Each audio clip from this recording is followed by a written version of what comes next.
Before we begin, here is a historical and statistical introduction to give you some idea about the Snowy Mountain scheme. If you examine a map of Australia, you'll note two outstanding facts. First, our low, somewhat barren continent is notably short of rivers, and secondly, the continent's principal feature, the Great Dividing Range. This range is the source of most of our rivers and streams, and it is to utilise some of these waters that the Snowy hydroelectric scheme exists. The Snowy area covers some 3,000 square miles, and from here stems the waters of the Snowy River. Perhaps the first man to use these waters was a Jindabyne citizen back in the 19th century, who once operated a flour mill using a paddle in the stream. 1884 showed the first interest in the waters of the Snowy, a proposal being to divert the waters inland for irrigation. In 1915 came the first of a series of power generating schemes, and eventually, about 1944, the idea of a dual-purpose irrigation and power generation scheme was born. By 1949, the present scheme was in the process of realisation, and the Commonwealth Parliament set up a new statutory body, the Snowy Mountains Hydroelectric Authority, to build and operate a hydro scheme supplying electricity for defence purposes and consumption in the Australian Capital Territory. Before describing the actual scheme, here's an outline of the essential features decided upon by the authority. The scheme contains 9 major dams and several smaller ones, 100 miles of tunnels and conduits, 80 miles of aqueducts and channels, and 10 power stations, to be driven by the waters. It's planned to take a total of 20 years to complete, costing £400 million and taking about 70 years to repay for itself. The irrigation obtained from the scheme will be 2 million acre-feet of water per year, making fertile 1 million acres of land, yielding annually produce valued at £25 million. The electricity generated is planned to assist the peak load carried by the New South Wales and Victorian thermal power stations, ultimately producing a third of each state's electric power.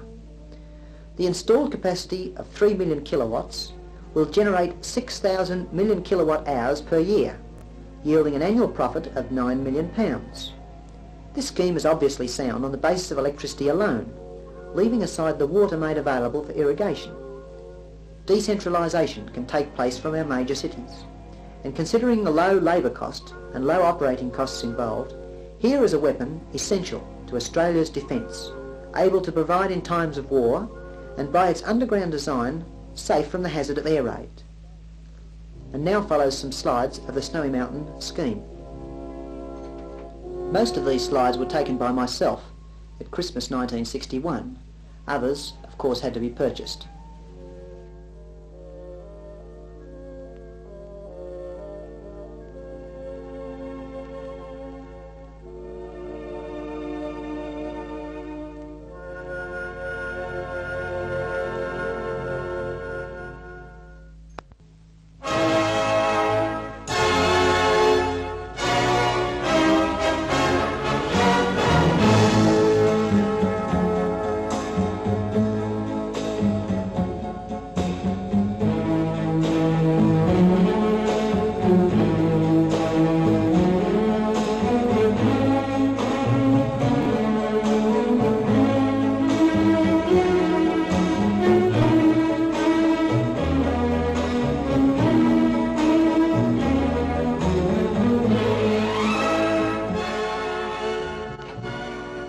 To the men and women who foresaw, planned, and who are creating the Snowy Mountain scheme.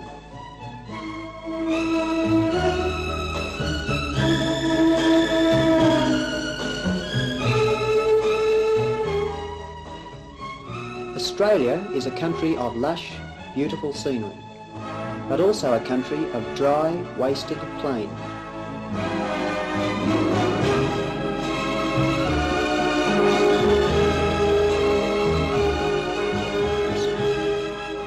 We must ensure that the farms remain green and fertile, able to grow food for a nation, grazing cattle and sheep.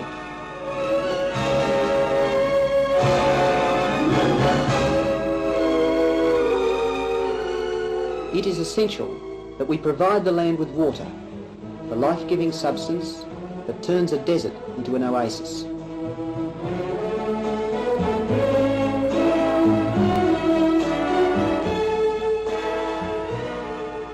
Besides giving life, water has another great potential, for as it flows down the mountainside, power is wasted. Power that could light our cities, heat our homes, and run our factories. We are a fortunate race, however, for we have the land and engineers to provide us with all these things, a gift to us from nature.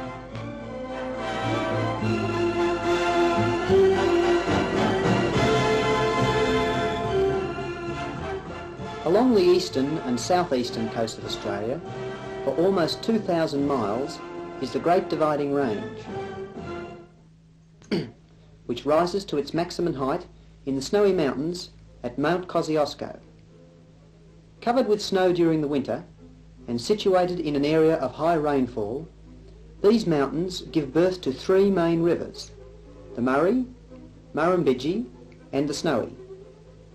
The Murray and the Murrumbidgee rivers eventually pass out and cross the thousands of miles of hot, dry plains, crossing into South Australia and turning to run into the sea. Along either bank of these rivers are acres of highly suitable land for farming and grazing, but due to their low annual rainfall must be wasted, unless a regular supply of irrigation can be obtained. On the other hand, we have the Snowy River, which crosses a comparatively short distance through an area of naturally high rainfall and wastes its waters into the sea near Orbost.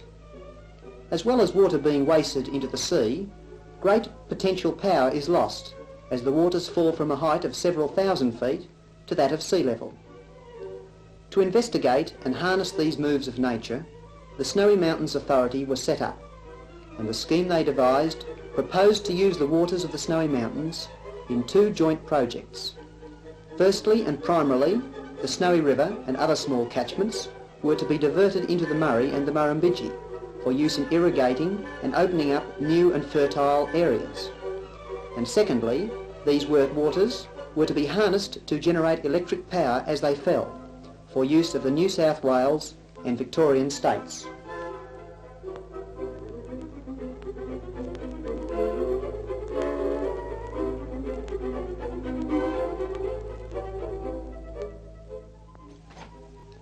The way the scheme carries this task can be seen from the map of the Snowy Mountains area. From Jindabyne is the Snowy River, leading down to the sea. From Tantangara is the Murrumbidgee, following a tortuous path through fertile country, only to be met with the Tumut River, following a direct route from the mountains.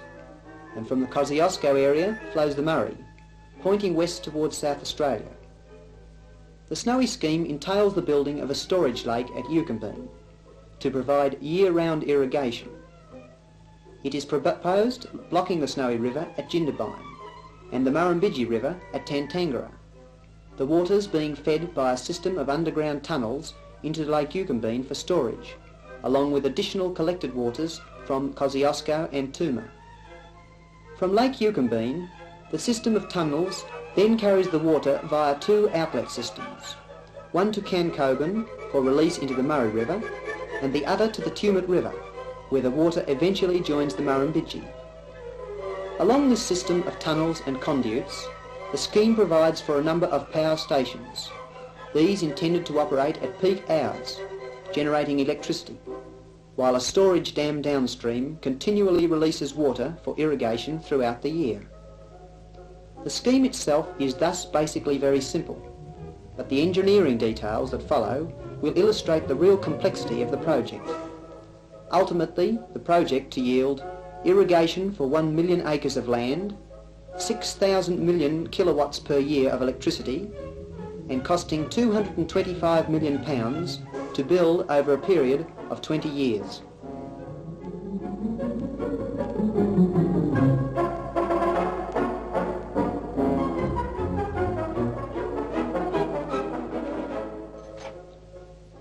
Situated south of Canberra, just at the foot of the Snowy Mountains, Cooma, a once quiet country town, has become a city of activity. It is here that tourists arrive from all parts of the world to begin their conducted tour over the scheme, either by bus or by car convoy, for periods of 1, 2 or 4 days. Except for the tourist trade, the people of Cooma live just as any other country folk, managing their farms and attending church on Sundays, yet proud of their town and the part it plays in the progress of Australia. In the city itself, hotels, transport depots and souvenir shops line the streets, and in the main street a small park serves as a tourist centre and open-air music bowl where friends may meet and relax to after-dinner music. The park is bordered by a row of flagpoles bearing 27 flags, each to represent their respective nationality engaged in the building of the scheme, a tribute to mankind that so many men of different type, language and colour can peacefully work together for the ultimate good of us all. Just out of the township, so as not to disturb the city itself, the Snowy Mountains Hydroelectric Authority have set up their nerve centre, bulk storage depots, research and design buildings, where equipment, materials and instruments are checked and tested before dispatch to the construction site. The main sections of this comprise an engineering laboratory to design and examine structures and materials, a fluid mechanics laboratory to test models of intake structures, energy dissipators and measuring devices, and a physical science laboratory with facilities for instrumentation, spectrography, metallurgy and chemistry. It is in these buildings that photoelastic tests can be used for establishing rock stresses. Radiographic examination of welds may be made, and the materials laboratory determine the suitability of soils for concrete and rock-fill dams.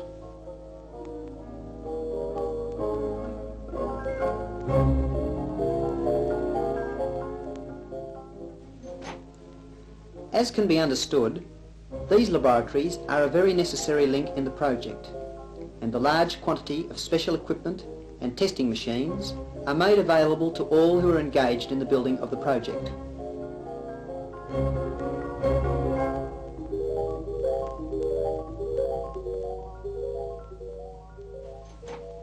It is interesting to note that the authority themselves have great concern to maintain the natural beauty of the countryside, and after construction is completed, the authority in many cases replant trees, sow grass and bulldoze over areas that would be unsightly to future visitors. As well as this, the authority establish and maintain their own road systems, a necessary item for the accessibility of work teams and visitors. This slide shows a fin batter stabilising machine, used by the authority to spray a mulch of straw and asphalt to prevent soil erosion. Seed and fertiliser are afterwards spread on the mulch, which provides a good seed bed, perishing itself by the time the seedlings are established.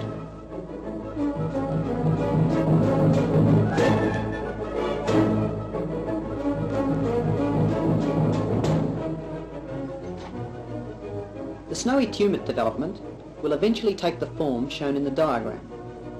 The scheme entails the forming of a large reservoir at the Yucumbene River, capable of providing adequate water supply even through a long period of drought, and diverting these waters through the Great Dividing Range to the Tumut River, a tributary of the Murray.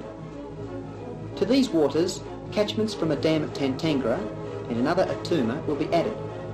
The resultant water mass, a product of 4 rivers, generating electricity, being held at blowering and released steadily as a year-round irrigation water supply.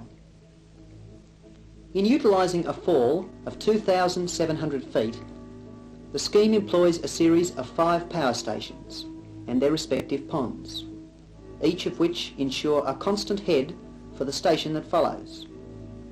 The proposed program is to first complete the system as far as Tumut 2 in order to obtain power and irrigation advantages as soon as possible. Later, Tumut 3, Tumut 4 and blowering power stations will be added to make up a total generating output of 1 million kilowatts. Yucumbene Lake is a man-made storage pond intended to act as the bulk water storage pond for the whole of the Snowy scheme.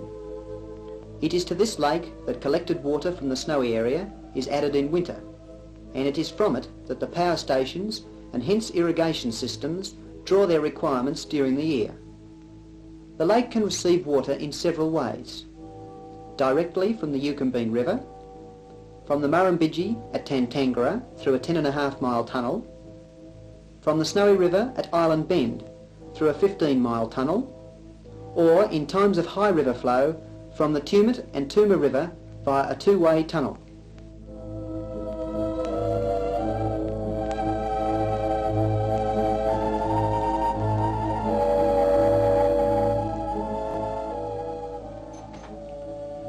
The lake itself, by the placing of a dam, opens the Yucumbene River to form a lake occupying a volume of about 9 times the size of Sydney Harbour, in an area of some 56 square miles. The lake, as it lies in the mountain crevices, covers the old township of Adamitamie, which it was found necessary to move to a new site, some 6 miles to the northeast. In the building of dams for lakes and reservoirs of this type, the engineer has the choice of 3 basic types of dams. Firstly, a straight or curved concrete gravity dam, which stays in position due to its weight and foundation anchorage. Secondly, a concrete arch dam, which by means of its shape exerts a thrust on the mountains at either side. And thirdly, a zoned earth and rock-fill dam, compacted of varying soils and rocks, which stay in position simply because of their weight.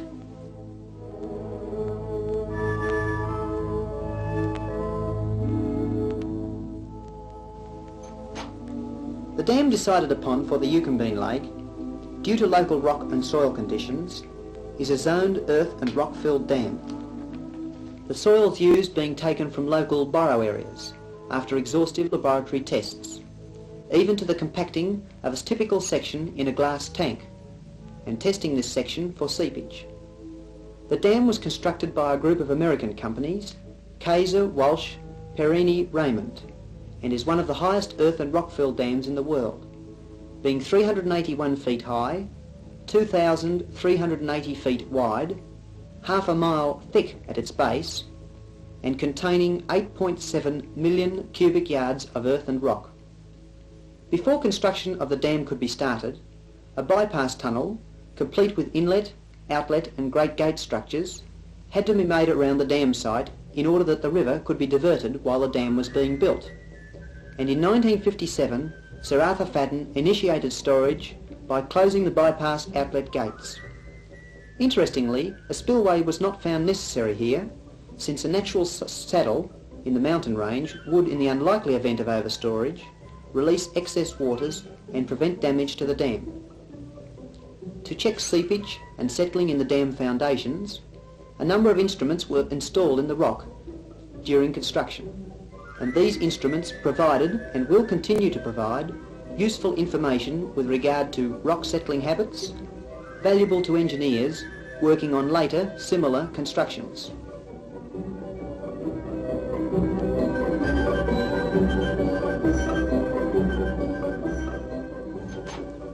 The waters of the Murrumbidgee River were planned to add their potential to the Snowy scheme by means of a 10.5-mile tunnel to Lake Yucumbene and a dam placed across the Murrumbidgee at Tantangara. The dam is sited in a narrow gorge and can store almost a year's runoff from the catchment area.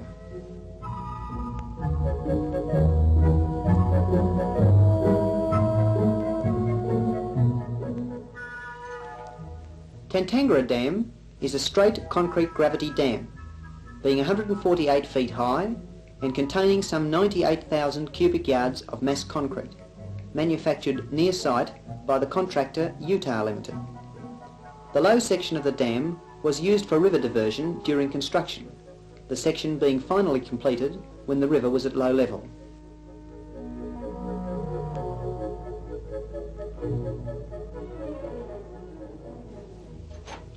On completion, the centre of the dam reveals a spillway and training wall, below which is a gate-controlled conduit 4 feet by 4 feet, which permits the releasing of water for the riverbed that follows, and for dewatering.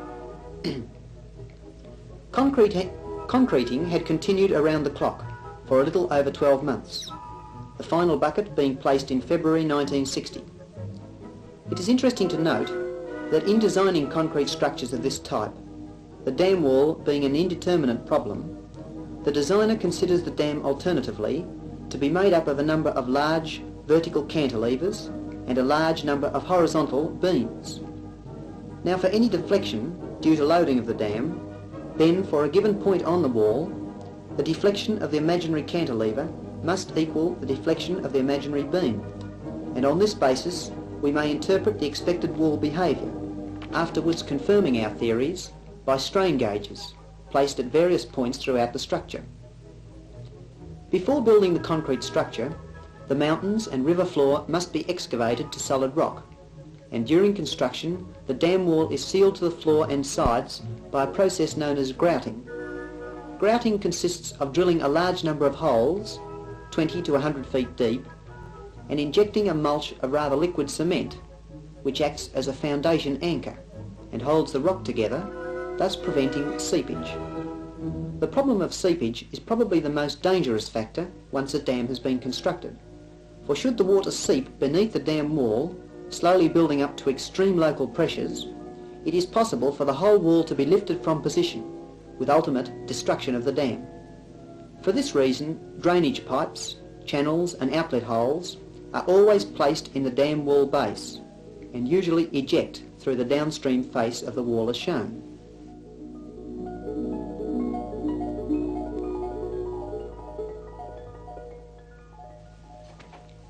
After passing through an intake structure, a regulating gate and the 10 feet high horseshoe-shaped tunnel from Lake Yucumbene, the waters of the Murrumbidgee pass from the mountainside at Providence Portal through a sloping concrete reinforced energy dissipator where turbulent conditions are removed, and a specially designed flume enables the water flow to be recorded. From here the waters tumble a short distance to where they join the storage of Lake Yucumbene.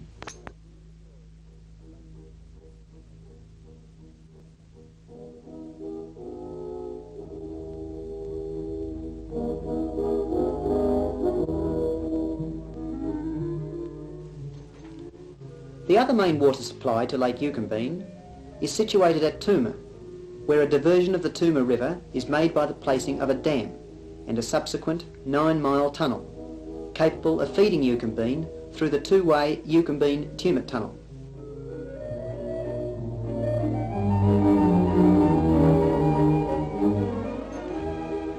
The Tooma River rises on the western side of the Great Dividing Range and flows into the Murray. The Australian contractors Thesis brothers commenced placing the 1,445,000 cubic yards of earth and rock for the proposed zoned earth and rockfill dam in August 1959. The dam is to provide some 25% of the water for the Tumut Valley power stations and is formed in a narrow gorge across the river.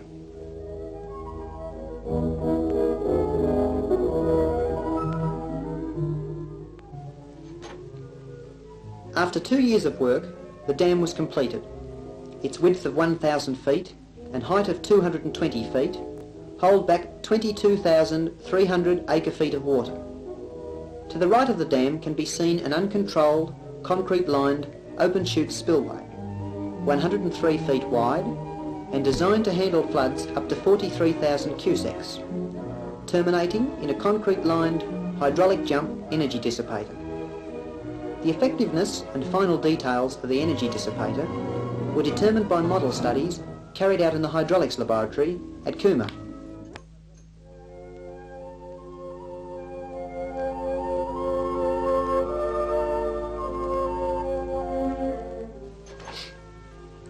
The main Yucumbene-Tumut Tunnel has been driven through the Great Dividing Range to carry water both to and from the Tumut Pond Reservoir.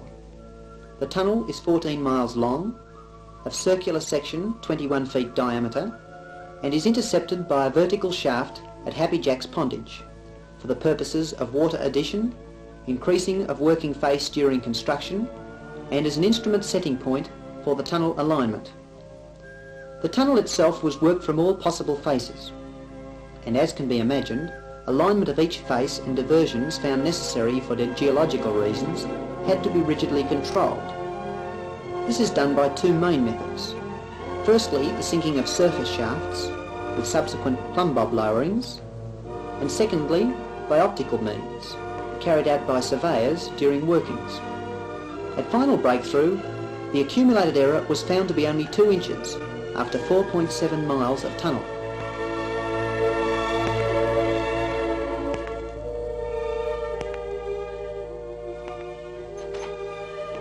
Tunnelling operations in some places passed 1,800 feet below the surface, and during construction, world records for tunnelling speed were broken. The tunnel was unlined, but in places of poor geological conditions, or where the vertical cover was less than the static head, a reinforced concrete lining was placed, the reinforcing being heavy in the vicinity of gate frames, transitions, etc. Permanent tunnel supports, lagged for protection with timber, and constructed of structural steel were used in several places. For fastenings to the rock surfaces, and for holding together faces and roofs, rock bolts were used extensively. These are a long, high tensile bolt with a tapered outer sleeve. To fit such a bolt, a hole is first drilled, and the bolt is placed firmly in, being grouted as well if necessary. And finally the nut tightened, expanding the end to hold the bolt and surrounding rock firmly in position. The tunnelling itself is carried out on a drilling jumper, fitted on tracks to the front of the rubble clearing railway system.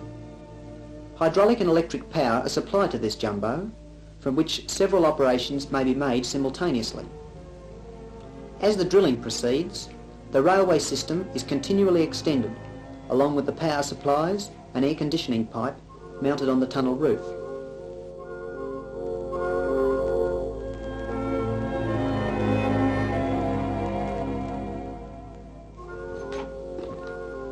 Happy Jack's Pondage, the intermediate intake point for the tunnel, is situated astride the Tumut River, and in times of flood will divert the water some 300 feet to the tunnel below. The dam itself is a small concrete gravity dam, slightly curved in plan and fitted with a central overfall spillway, with 2 4 feet square river outlet gates in the body of the structure.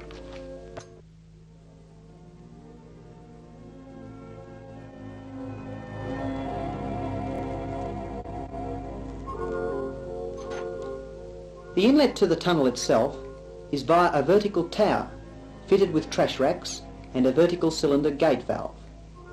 The Yucumbene Tumut tunnel, as most others, are designed to operate as pressure tunnels, that is, operate completely filled with water, hence maximum flow for a given tunnel area.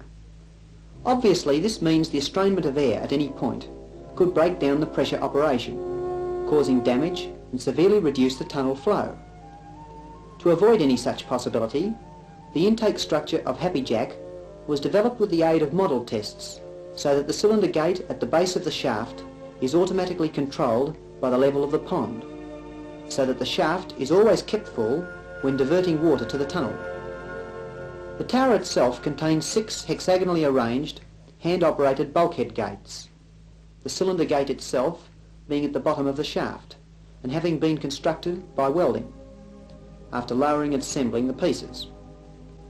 The lifting rods connecting to the cylinder gate are made up of a jointed series of links and are raised and lowered by an electrically driven screw at the top of the tower.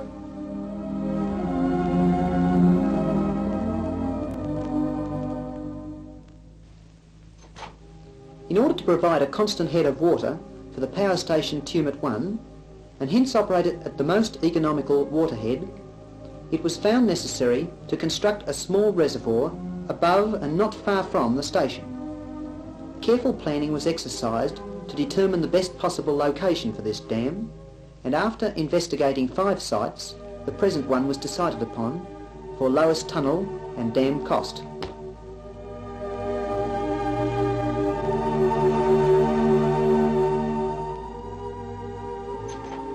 After choosing a dam site, situated in the deep gorge of the upper Tumut River, just downstream of the Yucumbene Tumut Tunnel, and investigating the possibilities of a rock-type dam, it was decided to build on the basis of economy a concrete arch dam.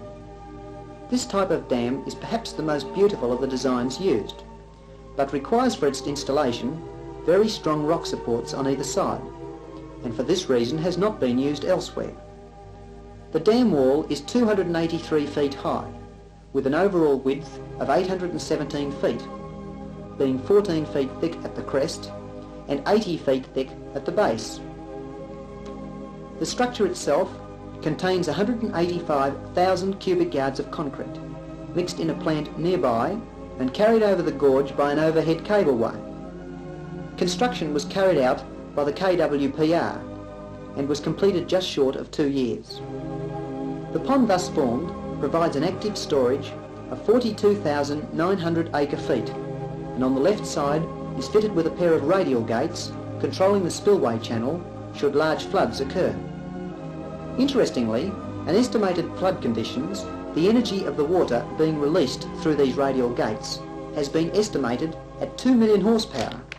So to prevent corrosion of the dam wall and spillway, a special designed outlet profile based on the shape traced out by a jet leaving a 1-foot gate opening has been used. As a further protection against icing of the gate sides, metal sheathed heating coils are fitted to the gates and are capable of being heated prior to gate operation. In the base of the dam are fitted 2 valve-controlled conduits, capable of releasing water downstream should it become necessary to operate Tumut 2 while Tumut 1 is out of service. The maximum compressive stress, estimated at the downstream toe, has been estimated at 171 psi.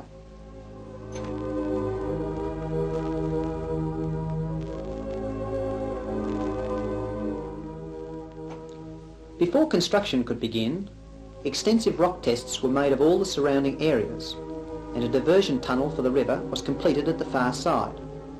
The construction itself was involved and detailed, batches of concrete being tested, drainage and grouting holes being made, and a huge set of instruments being buried in the structure for a permanent record of the dam behaviour. These instruments include strain gauges, stress meters, pressure gauges, thermometers, and the placing of precision survey targets for loading deflection measurements.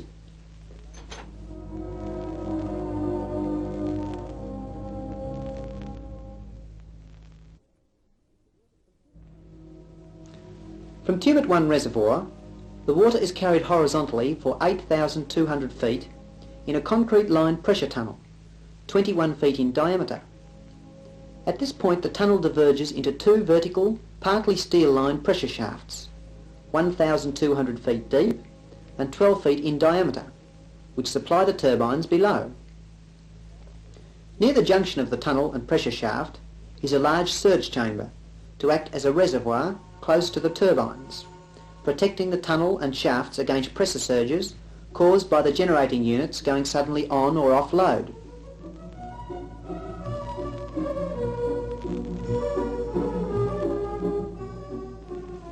The station, 1,280 feet below, is the first of 5 power stations built on the Tumut River, and here the 2 pressure shafts A divide into 4 to feed 4 turbine generators with a total capacity of 320,000 kilowatts.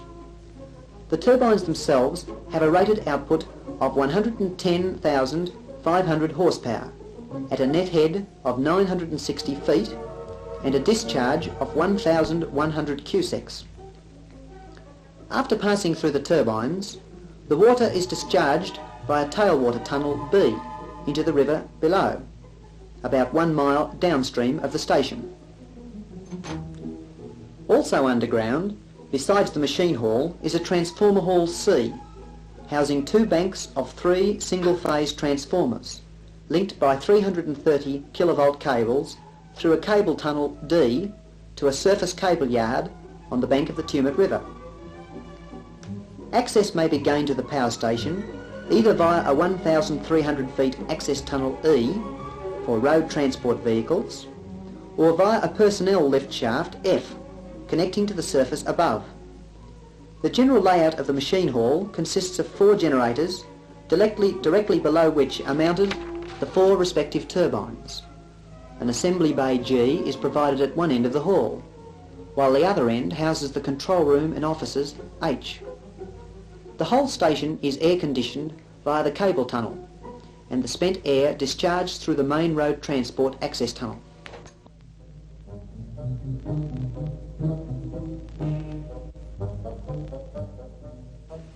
The tunnel A, leading from Tumut Pond Dam, is concrete lined, having trash racks placed over the inlet structure.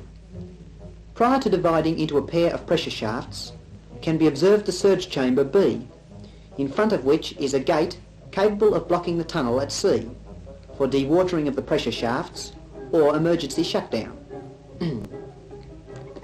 Considering that the pressure tunnel, when operating, contains about 80,000 tonnes of water, moving at about 8 miles an hour, the size of surge chamber required is considerable, and to facilitate design for damping, engineers used an analogue computer to arrive at the required volume and friction factors likely to damp even the most severe pressure rise.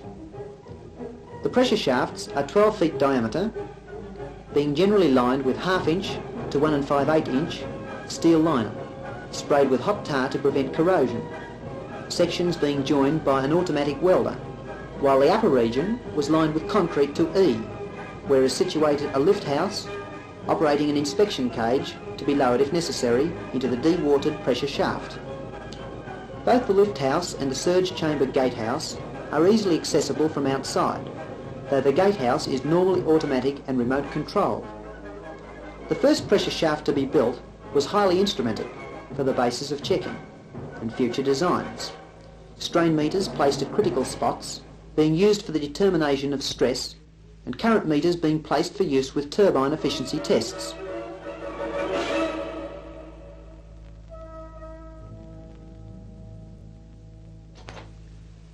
The first step in the building of the power station itself was the excavation of the site after completion of the large excess tunnel and careful geological positioning.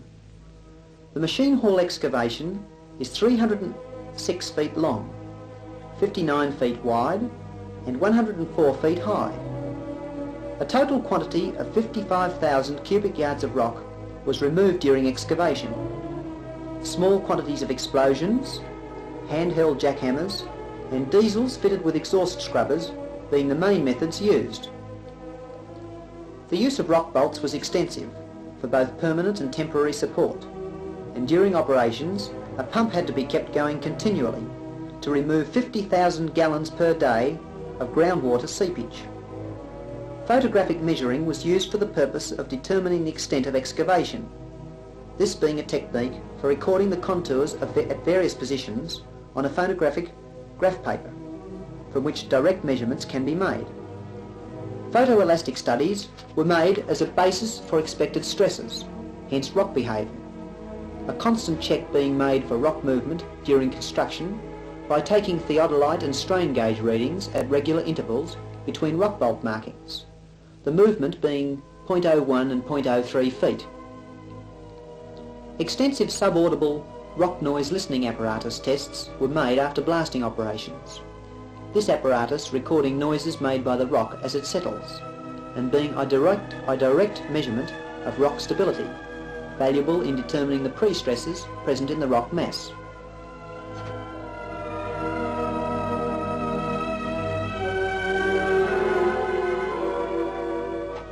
Before describing the actual fitting out of the power station and the subsequent electrical equipment, I feel a short note on turbines will assist in understanding the machinery involved.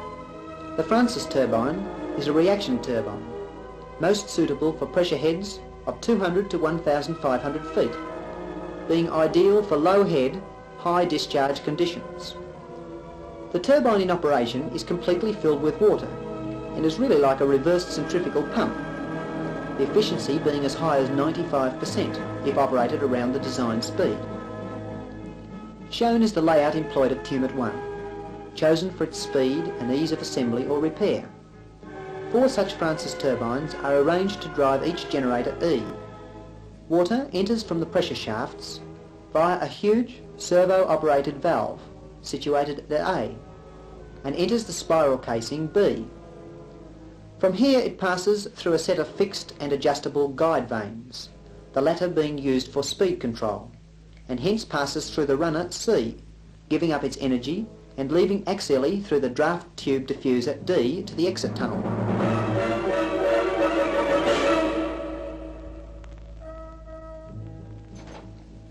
In the tunnel itself, positioned just before each turbine, we find the main inlet valve previously described.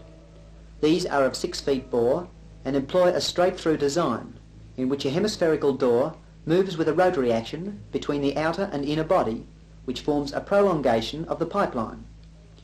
The operating lever is attached by a connecting rod to a hydraulic actuator, which utilises upstream and downstream pipe pressure to open and close the valve.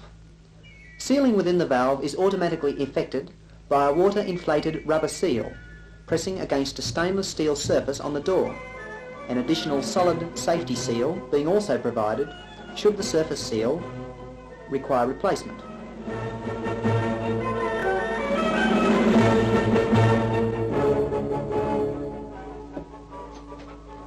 From the control valve, the water enters the heart of the power station, namely the turbine, where kinetic and pressure energy are converted to useful work for the generator, and the water passing along an outlet tunnel to the Tumut River below. These turbines were built by the English Electric Company, and a model was tested by the manufacturer prior to their construction. The turbines make extensive use of welded fabrication, the runner being an assembly of 15 component castings, all made in 18/8 stainless steel.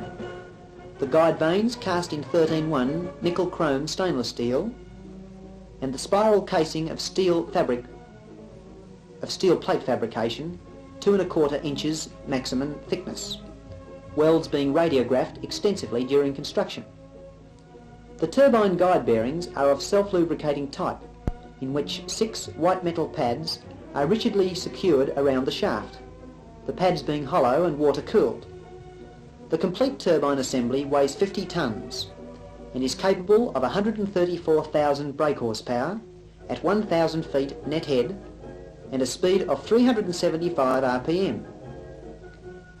The governing system for each turbine is of the automatic oil pressure type, using an electrically driven pilot governor, each turbine having its own complete and independent auxiliary equipment.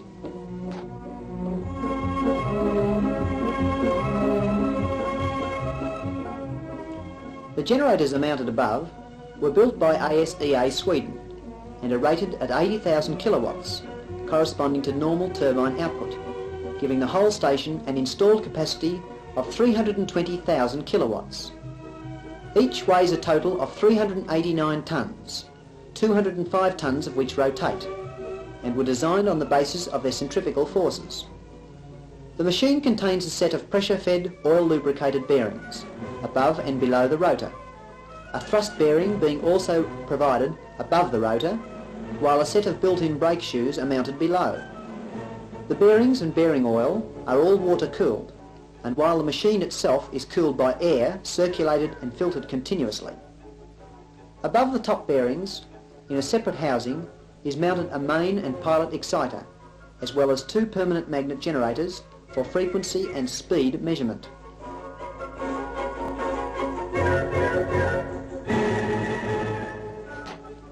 The station itself is architecturally designed to give pleasing, comfortable surroundings to station staff and to facilitate repair work should it become necessary. Concealed fluorescent lighting and sound-absorbing walls have been used, while the various floors in the 4-storey building have separating strips placed between concrete slabs to eliminate vibration caused by the machines. 2 overhead cranes are permanently installed should heavy lifting become required, and CO2 equipment is liberally provided in case of electrical fires. Among the other accessories necessary to the operation of such a power station is a compressed air supply, DC battery bank, portable station power plant, should a power failure be experienced, along with flood protection pumps capable of operating in case of maloperation of a valve or even complete flooding of the entire station. The drainage of water seepage is automatically controlled continually, along with the ventilation and air filtering system, while many duplicating oil and cooling water pumps merely stand by in case of an emergency. Domestic water and sewerage have also been catered for, along with a comprehensive station communication system.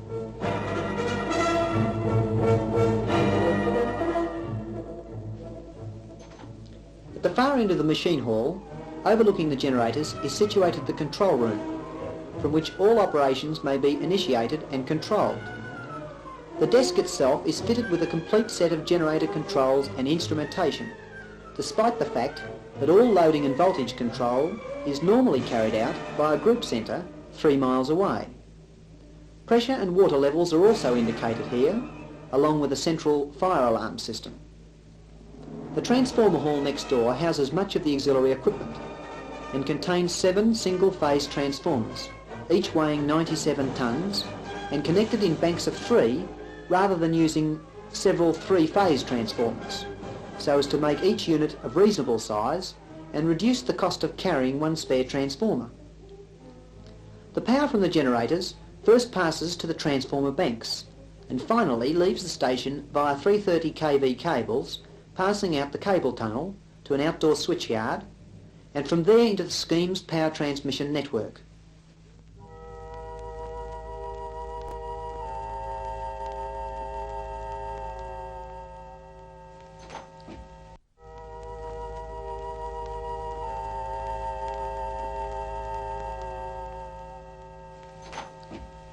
From Tumut 1 power station, the tailwater runs into the Tumut River and is collected in a small reservoir before flowing down into the turbines of Tumut 2. The arrangement of power stations and small size of intermediate pondages normally mean the operation of Tumut 1 and Tumut 2 together, although pondage water could be released in times when either is out of service. In any case, the water quantity and head drop remain substantially the same, and for this reason and design economy, Tumut 2 power station employs identical equipment and almost identical station layout. In the following I will therefore describe Tumut 2, mentioning only the principal differences which occur, the other details being the same. Tumut 2 pondage is formed by the placing of a straight concrete gravity dam, 150 feet high, 390 feet long, and containing some 60,000 cubic yards of concrete. The dam wall is fitted with a central gate-controlled ski jump spillway and fitted with 2 6 by 7.5 feet conduits mounted in its base, controlled by 2 hydraulically operated slide valves.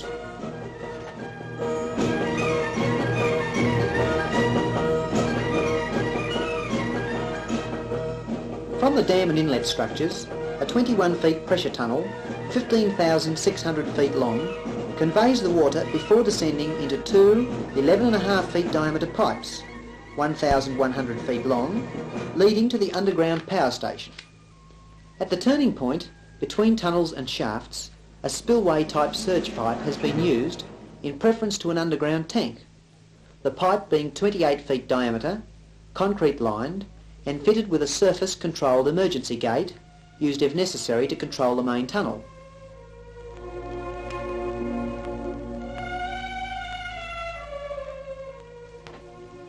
The surge pipe surfaces 250 feet above the tunnel on the far bank at 8 Mile Creek, a tributary of the Tumut River. The gatehouse can be clearly seen. Behind the outlet structure, and on the rare occasion, such as if a machine were instantly shut down, the water would belch clear across the gorge, protecting the tunnels from water hammer and preventing damage to the valves and equipment.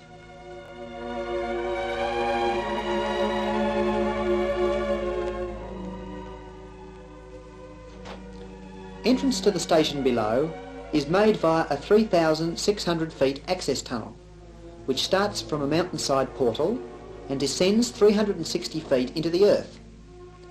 The unlined tunnel is illuminated along its entire length and enters the control room end of the machine hall, where a parking bay has been constructed. From here the tunnel winds around to the assembly bay end of the machine hall, the route by which heavy machinery had to be taken.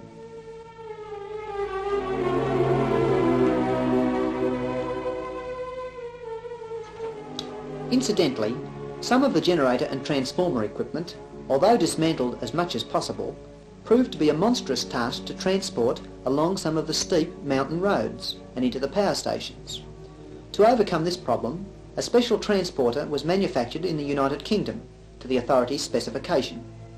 this transporter and its two prime movers, with a tare weight of 100 tonnes, can carry a payload of 120 tonnes. The prime movers are Thornycroft Antars, Antar being the name of a mythological poet warrior of the Persians. Each unit being powered by a 300 brake horsepower, turbocharged Rolls-Royce diesel engine. The transformers being carried here are on their way to Tumut 2 during construction of the station.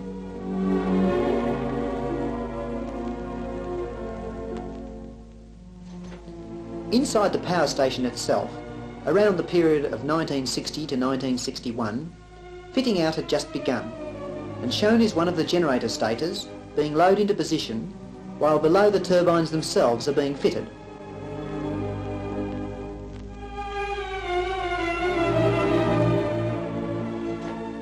Meanwhile, other excavations had not been completed. Here the 21 feet diameter, 20,000 feet long tow race tunnel is still in the process of being completed. Water to be returned to the Tumut River via this tunnel at the maximum rate of 26,000 gallons per hour.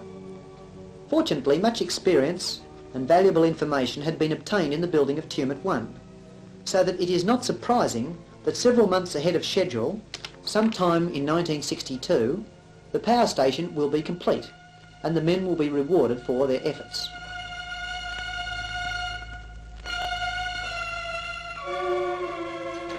Christmas 1961 showed the power station almost complete. The machine hall, which is 320 feet long, 51 feet wide and 110 feet high, is undistinguishable from Tumut 1 except for a large rock wall at one side and the hall itself being slightly narrower than that of Tumut 1. The far two generators are already operating and the near two await their final coat of paint. To the right and around a passage at the back is the transformer hall, it being also similar to that of Tumut 1.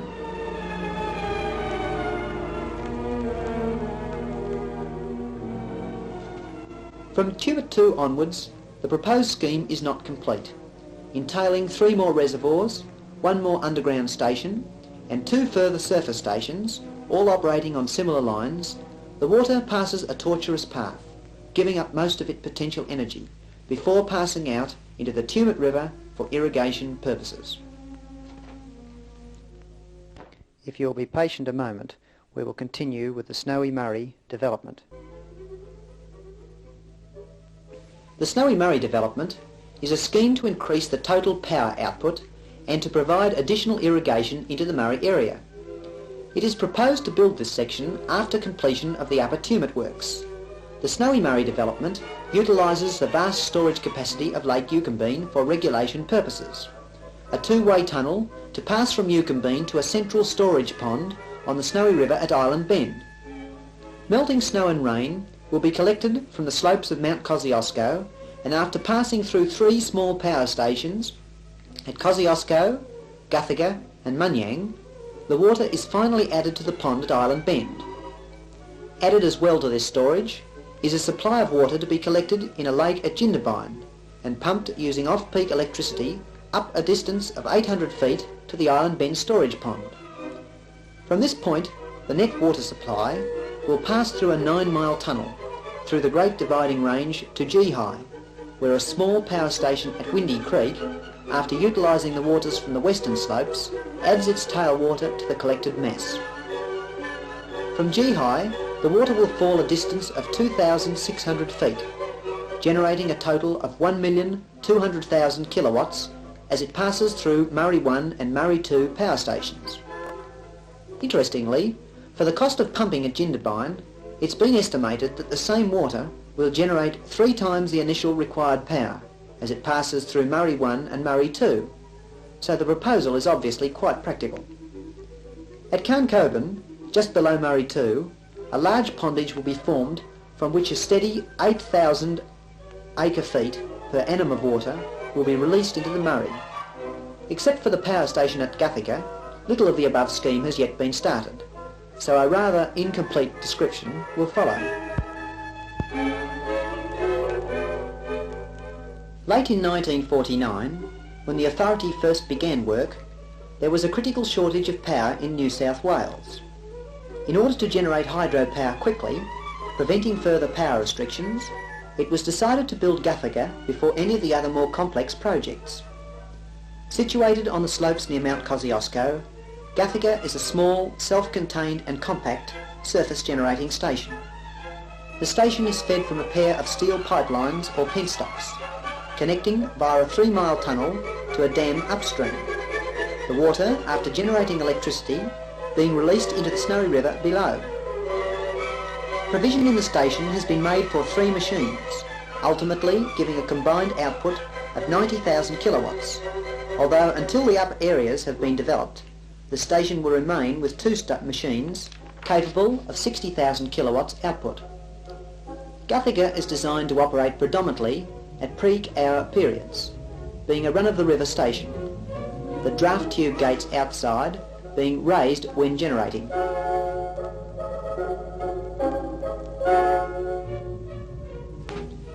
The dam above is a small concrete gravity structure outside the upper Snowy River, providing a pondage capacity of 1,220 acre-feet. The dam wall is 110 feet high, contains 57,000 cubic yards of concrete, and has a central spillway with flashboards, but no controlling gates.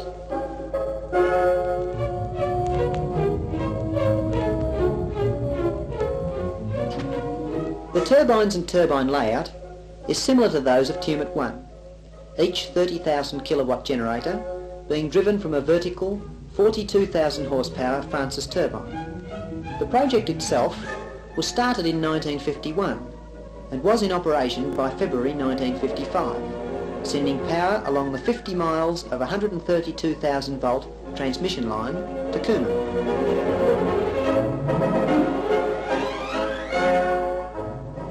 At the station itself is kept a spare turbine rotor, painted nicely for visitors to inspect. These rotors are a stainless steel fabrication of castings and are designed to withstand centrifugal effects at runaway speed and the 500 psi water pressure.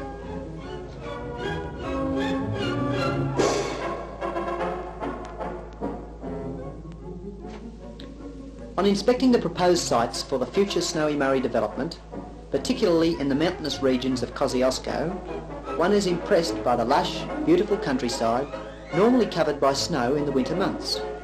Where as spring arrives, millions of kilowatts of power is released by nature, the melting snow forming streams and rivers, all capable of being harnessed for the progress of man.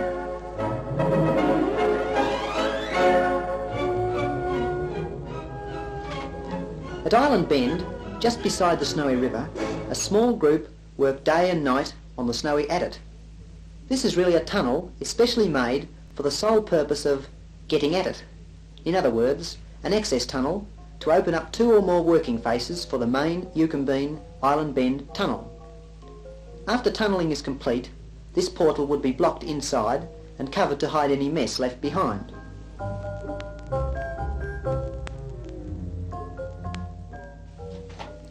At Jindabyne, the site for the dam and off-peak pumping station, the town was awaiting its doom. For in 1965, after the important buildings have been shifted to their new site over the hill, and a dam has been constructed to close the valley, the water level will slowly rise, covering a town soon to be only a memory, but a town important in the chain of Australia's progress.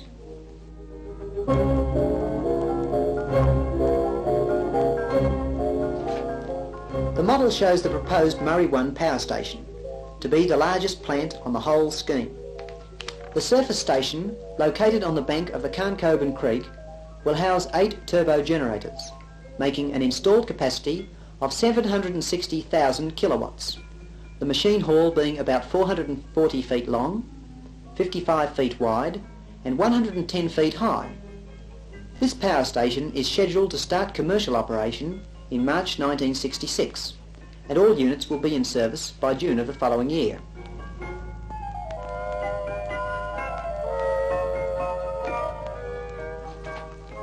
Murray 2 at this stage is only in the very first stages, and a detailed geological investigation is being made of the dam, power station and tunnel sites.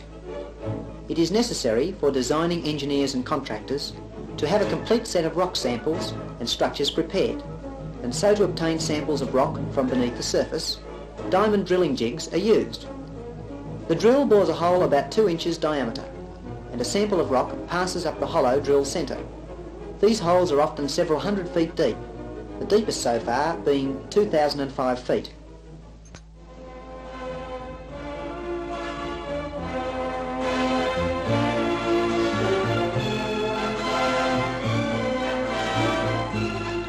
And so ends our tour of the Snowy Mountains, a project to benefit us all, and one of which we may all be proud, for Australia is our inheritance, and it is to her future that we shall build.